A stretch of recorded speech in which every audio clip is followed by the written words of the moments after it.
All right, Ducks hockey and more coming back at you. We're going to talk about the season roundup for the Anaheim Ducks. The season's over. It just ended with that last game against the Kings. We're going to talk about it. Stick around.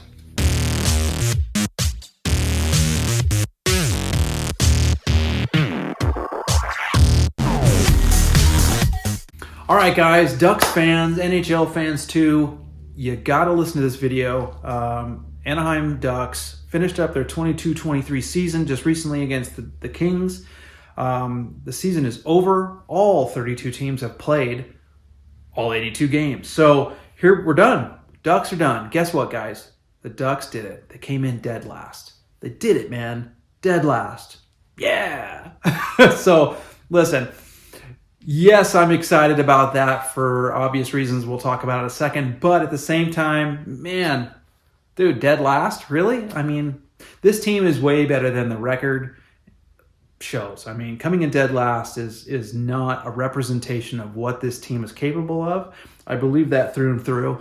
And we're going to dive into that a little bit. But Ducks finished last. And, I'm okay with it. I really am. I mean, this season was in the tank pretty early on. And with the draft class that we're about to get involved with next month, May 7th, actually, I believe it is. May 8th. I'm sorry, May 8th. Our chances for landing a very good player, we're going to get a top 3 pick, no matter how you look at it. But Connor Bedard, Adam Fantilli, are you kidding me? Leo Carlsson? Dude. Okay, so look. Here's the record, final record, 23, 47, and 12. Wow. 23, 47, and 12. Pretty pathetic. But, like I just mentioned, this has landed us dead last, with what comes with that are the best possible odds to landing the number 1 overall pick. Now, quick side note, the Anaheim Ducks have never had a number 1 overall pick. Never. We've had a couple of number 2s. We've had number 3s. Never a number 1 overall. Ever. In the history of this franchise have we had a number 1 overall pick. Ever. It's time. We're due. I want the number 1 overall pick. The draft lottery better come through for Anaheim. Now, if it doesn't, which the chances are it probably won't, because our track record isn't the greatest when it comes to the draft and these draft lotteries, but if we don't get that number 1 overall pick, we're going to get a top 3 pick, guaranteed. So no matter what happens, Anaheim fans, we're going to get an absolutely amazing young player to add to our already super talented youth core. So I'm excited about this year's draft and who we're going to get. Obviously, number 1 overall would be the best. But I'm telling you right now, Adam Fantilli or Carlson or even Michkov, I would take any one of those guys. The only one I'm a little bit on the fence about is Michkov, and I'll tell you why. Because he plays over in the Continental Hockey League. He's a Russian, and it'll be interesting to see how the dynamics work out for him coming to the United States to play in America. With things going on in Russia and the way they are, who knows how that's going to work out. Hopefully it won't be a big deal, and he won't have any problems if that's who we end up drafting. But that's the only thing I'm not so sure about with that guy. He is an amazing talent, so I would take him in a heartbeat. And out of those 4 players, he's the only right winger. Okay, he's the only one that's not a center.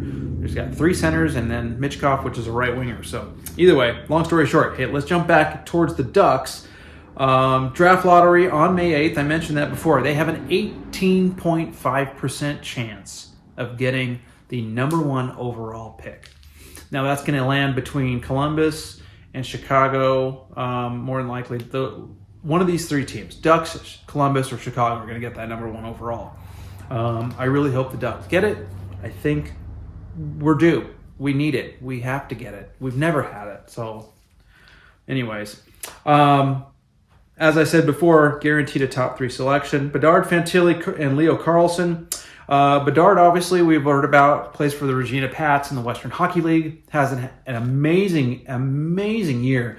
Now, the Pats I think they went 7 games in their first round of the playoffs and lost. So he is currently not playing. His team went out in 7. in the first round. But he is a franchise. He's basically like a Connor McDavid, okay? And that's at least what everybody's talking about. Let's keep in mind, let's get reality check, okay? Not every highly drafted player is the Connor McDavid caliber, Pittsburgh, Sidney Crosby caliber, Ovechkin caliber type of player. Sometimes you go number 1 overall and then you disappear because you just can't take it. You can't handle it. Now, Bedard, I don't think that's going to be the case. He's on the small-ish side for a center. Definitely needs to get bigger and bulk up. That's normal. That's typical of them all. But I feel like he's going to be a huge NHLer. I don't know if he'll have the Connor McDavid type numbers that we see, but he is going to be probably kind of like I would say he's probably up there with close to what a Pittsburgh Sidney Crosby level type stuff. Not kidding. He's that good. So a healthy Connor Bedard and a bigger, stronger Connor Bedard as years go on here is going to be a franchise player for sure. Adam Fantilli won the Hobey Baker Award with the Michigan Wolverines. Michigan Wolverines. Sorry, and I think they lost to Quinnipiac in the Frozen Four, and so they went and lost it. So I take that back. No, Michigan did not go to the final game in the Frozen Four. They lost in the first round. It was Minnesota Gophers that went against Quinnipiac and lost. But that being said, Fantilli won the Hobey Baker. He put up some really amazing numbers, like 30-some-odd goals and 30-some-odd assists. So he basically had about almost right around 2 points per game type of production. His coach has nothing but great things to say about this kid, and he's the number 2 overall, ranked player in this upcoming draft. So Adam Fantilli, another center that will be an amazing player for wherever he goes. If he's a Duck, hey, add him to Zegras, add him to the Mason McTavish line, the centers. You just can't go wrong with either one of those two. Leo Carlsson plays in the Swedish Hockey League, okay? He is the top European skater in this year's draft, and he's expected to go number 3. We'll see what happens with that. I think Carlsson or Michkov could go 3 or 4 type thing, but I do believe it's going to be Bedard, Fantilli, 1 and 2. And then, like I just mentioned, Matvei Michkov is a Russian, plays in the KHL currently, super talented right winger, amazing shot, amazing scoring ability, and his talent is very good. You don't hear about him very much. He's not talked about a lot because he's over in Russia playing in the KHL. So you just don't hear it and see it a lot. But he's good, people. Take my word for it. He's really, really good. So there you go. There's your top 4. Ducks, I hope, get either Bedard or Fantilli. Okay? Let's not forget, Ducks fans, okay? Anaheim's got a big offseason. I've talked about it in previous Ducks videos. They've got to lock up Trevor Zegras, Lucas Dostal, Jamie Drysdale, and they also got to get Troy Terry back on the books too. All these guys are restricted free agents. We got them get on the books. Now, bridge deals are probably inevitable for people like Trevor Zegras, Jamie Drysdale, and Dostal. They're all 3 amazing players. They're due for a raise, and they're due to, the Ducks would be stupid not to keep them around. But when I say bridge deal, what I mean is that they're still young. We're still watching them grow and get better. A smaller, less money type of deal, bridge to the big contract. So what that does for the team is it guarantees they're not spending too much money on somebody that could flop, but they are giving that player a raise and saying, hey, we believe in you, but we need to see you, produce and continue to get better before you can land that big contract. So look for those 3 players to see some bridge deals. Troy Terry, on the other hand, is going to get a nice big fat raise, and I have a feeling based on the last 2 years, it's going to be a pretty decent deal. I don't know, maybe $5 million, maybe $6 million a year, probably more along the lines of 5. And I would say anywhere from 5 to 7 years as far as term goes. So we'll see. I'm not a GM, and I don't know what the negotiations will be like between Terry's agent and Mr. Pat Verbeek, but I have no doubt Pat Verbeek's going to make every effort he needs to do to keep Troy Terry signed and on the team. He is going to continue to get better. I don't know how much better Troy Terry can get. He's at that age right now where I feel like he's not peaking, but last year showed us what he's capable of, and I think he's capable of doing what he did last year and this year on a consistent basis, and that's huge. That's why you pay somebody like that pretty good money, because you want to keep that type of guy on your team. Troy Terry, everybody, he is awesome. Another big draft year, obviously. We just talked about some of the highest, the draft pick, the guys that are in the draft that are going to get picked in 3 to 4. Bedard, Fantilli, Carlson, and Mitchkov. But listen, we're going to get one of those guys. Tell me who you would like to see. I'm curious to know what other Ducks fans are thinking, or even just NHL fans in general. If you're watching this, comment below. Let me know. Who do you want on your team? Obviously, everybody I think is just going to be like, oh, Connor Bedard. But be realistic, okay? Connor Bedard, yeah, he's probably the best guy out there. No, he is probably the best guy out there, right? But if the Ducks don't get that number 1 overall pick, who's the next best option? But sometimes I have to sit back and look at it, go, who fits this team best, right? Who fits this team best?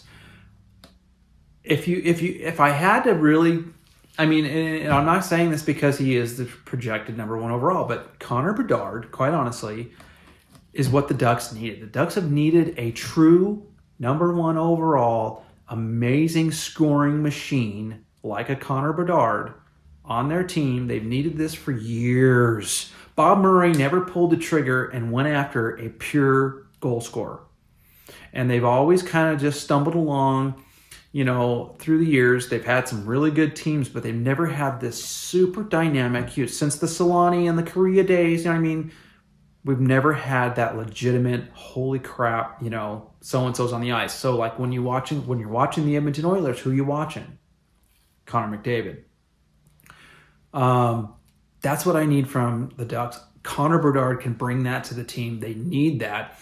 When you have people like Trevor Zegras, who can also put the puck in the net, but he's a setup guy. Guy's got vision, eyes, and hands. Man, he can pass it, and he's just going to get better. Feeding a Connor Bedard, who's a pure scorer, okay? I mean, holy crap, dude. I'm just telling you. Think of it. Your power play units, number 1 and number 2. Number 1 has Zegras and Connor Bedard out there. Number 2 has McTavish and Terry. Are you kidding me, guys? Do you hear the names I just mentioned? Money, and goals. So fun to watch if we land somebody like Connor Bedard. I am really, really hoping we do. Hey, listen. We can't end this video without talking about Dallas Eakins. Guess what, guys? Everything I've been talking about, I wish it happened sooner. Dallas Eakins is fired. He will no longer be the coach of the Anaheim Ducks. Thank you, Pat Verbeek. Now, I knew this was going to happen. Pat Verbeek would have been a fool and burnt at the stake by Ducks fans had he kept that ding-dong around. But he's gone. Gone, baby. Gone. Okay? So now, the hunt goes out for a new bench boss, right? Dallas Eakins, see you later. Goodbye, you jackass. Time to move on to somebody who knows how to coach an NHL team. Okay? So, he's fired. Give me some comments below. I want to hear what Ducks fans, NHL fans, I want to hear who you think might be a best fit for us. I myself like Sullivan in Pittsburgh, but he's still the coach out there. They fired Brian Burke, their president of hockey operations.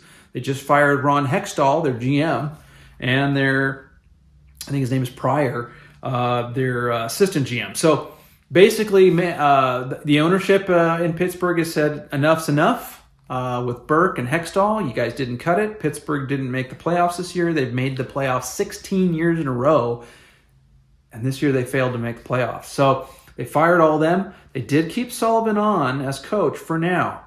And the article I read, the ownership basically saying, we like him, we think he's a good coach, but we're going to wait and we're going to see what our new GM, whoever that might be, wants to do with Sullivan. Now, my guess is they're going to keep him on. He's a successful coach. He's a good coach. Now, but if they decide we want a new face, new voice, new systems, let's try something new, Sullivan will be on the market. That's who I want behind the bench if he does go on the market. Barry Trotz was a high prospect for a coaching job in the NHL for any team, really. I kind of was hoping maybe Barry Trotz would come to Anaheim. Had a feeling he probably wouldn't. Well, guess what? He's not. I mean, months back, he's now going to be the new general manager of the Nashville Predators, the team he coached for years and years and years. So who the heck are we going to hire? Peter Laviolette of the Washington Capitals has just recently been fired, okay? And Brad Larson of the Columbus Blue Jackets has been fired. I don't want Brad Larson. He didn't do well there. He's not going to do. I don't want somebody like that. I want success behind the bench. Somebody who has NHL success. Out of those three, like I said, or out of the ones I've mentioned, Sullivan's my fave. Peter Laviolette, maybe. He's got a lot of experience. I like his coaching style. Maybe that's a not good option. Maybe Pat Verbeek will go out and get him. Maybe Pat Verbeek will go out and find some assistant that's been under a successful head coach and give that guy a chance. Who knows what's going to happen, right? Pat Verbeek's mentioned that his coaching hunt, he'd like to have somebody hired and ready to go by the time the draft comes around this summer, but he's not going to settle. So he's going to find the right fit, and I hope that it's a good one. I really do. So Pat Verbeek, if you're watching, please find us a good bench boss. As I mentioned, Laviolette's gone, Brad Larson's gone, and Pittsburgh let go of their GM and Brian Burke, president of hockey operations over there. Look, there you go. There you have it. Lots of stuff's going to be happening this offseason, everybody. So Ducks fans, man, keep tuned in to Ducks Hockey and More, as well as watching that, Ducks news. Check their website often. Lots of things are going to start happening once the playoffs are over. Obviously, the next thing to happen is going to be the draft lottery. That's huge. May 8th, you guys have to watch that and keep your fingers and legs and arms and your eyes crossed for the number 1 overall pick. Either way, Ducks are going to have a huge offseason once again, especially with this year's draft being the headliner of all that. So stick around for that, and stick around to Ducks Hockey and More, because I'll be talking about everything that goes down Anaheim Ducks, and I will be talking a lot of NHL playoff hockey as the playoffs are about to begin as well. So, hey guys, thanks for watching. Subscribe, smash the like video, help me blow up Ducks Hockey and More and make it huge. I need your help to do it though. So subscribe if you haven't already. Comment, smash the like button, spread the word. Let's do it. See ya on the next one, guys. See ya.